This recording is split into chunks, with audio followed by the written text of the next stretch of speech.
Hi, it's Joe again, and this is January 24th, 2023, and we actually had a couple of real snowstorms here. And for the benefit of my out-of-state viewership, I thought I'd talk about plowing your driveway.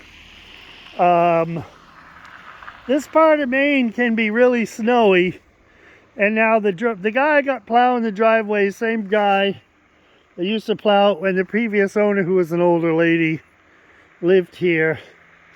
And they did something you might not have expected. Well, first off, all the stuff at the end of the driveway, they pushed straight into the head of the ditch. So I got an awful lot of snow there, and that should be a taller pile than it is. Then, basically, you know, they made sure that I took the car out of the driveway, which I did, and then drove the driveway pretty wide. But I thought you'd get a charge out of seeing what they did with the backyard here, because they actually plowed well off to the side here and pushed a lot of the snow into the ditch further down, so that right at this moment, I have ample room to turn around in here.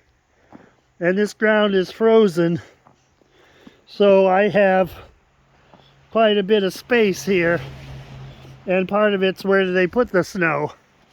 But then the other piece, so my dooryard is very, very much plowed out. Then we have in the backyard, which made me laugh,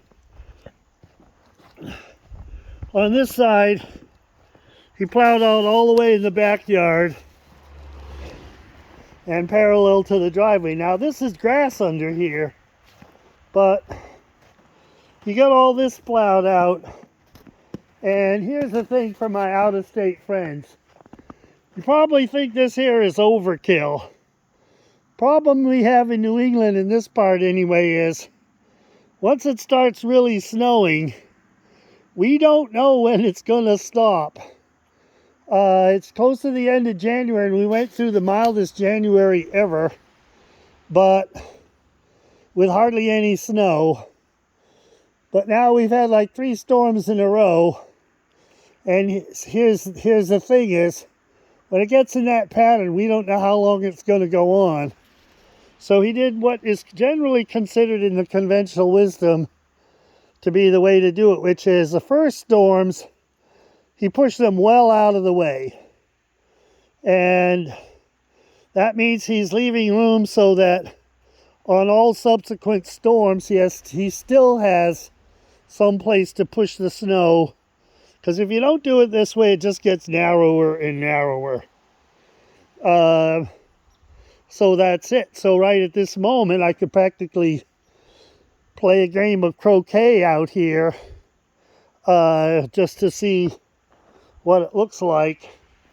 But basically that's it. And so that's kind of that's the story around here. So that's pretty brief, but that gives you the summary. Let's see how many more storms we get.